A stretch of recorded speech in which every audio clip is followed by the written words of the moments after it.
রাস্তায় মাটি ভরাটের পরিমাণ সূত্র আগে এই জন্য রাস্তার একটা ক্রস সেকশন একটা এল দৈর্ঘ্যের এবং উপরের প্রস্থ বি এর একটা ছবি আছে ক্রস সেকশন। তাহলে রাস্তার উপরের চওড়া 12 মিটার বা বি, নিচেরটা হবে বি প্লাস 2 ডি, যেহেতু গভীরতা D R S is to 1 হলো তার পার্শ্ব ঢাল, আর রাস্তাটা 1:1000 মিলিমিটার। তাহলে আমার উপরে যদি বি হয় চওড়া, নিচে হবে বি প্লাস 2 ডি। যেহেতু তোমাদের রাস্তা ভালো করে বুঝাইছি, এখানে এটা বোঝার কথা। তাহলে উপরের মাপ এবং নিচের মাপ পাইছি এবং সমান্তরাল বাহুদের মধ্যবর্তী দূরত্ব ডি পাইছি। তাহলে সামান্তরিকের ক্ষেত্রফলের ফর্মুলা তো সমান্তরাল বাহুদের যোগফলের অর্ধেক ইনটু গভীরতা করে এটা B D plus S D square.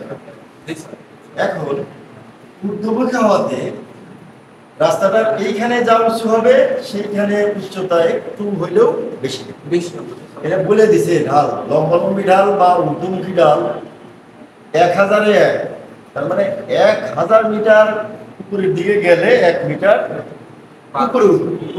তাহলে আমার রাস্তাটার দৈর্ঘ্য হচ্ছে 500 মিটার। 1000-এ 1 হলে 500 তো আধা হবে, তাহলে 0.5। তাহলে D1 যদি 5 মিটার হয়, D2 হবে 5 যোগ 0.5 5.5 মিটার, আর DM হবে দুইটার যোগফলের অর্ধেক 5.5 মিটার।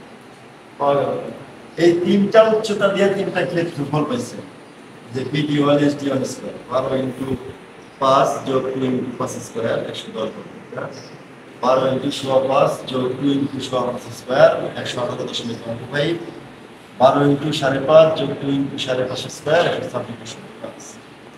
এখন ওই আগের মতো গড় প্রস্থচ্ছেদের সূত্র, দুইটা ক্ষেত্রফলের যোগফলের অর্ধেক কিন্তু উচ্চতা ছিল উপরের ক্ষেত্রে ডি আর রাস্তার ক্ষেত্রে এটা হলো এল, হয়ে গেল 59,125 ঘনমিটার।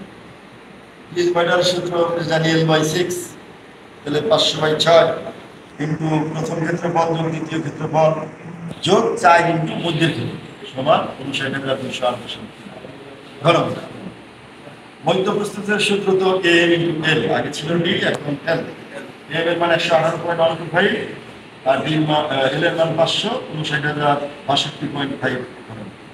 এটা মাঝামাঝি, এটা বেশি কম, এটা বেশি বেশি, এটা মাঝামাঝি, এই জন্য এইটা বেশি বেশি। আমাদের এই ধরনের রাস্তার কাটো গ বিভাগে থাকে, অনেক সময় এটা আবার ঘ বিভাগে থাকে। পরিষ্কার? Thank you.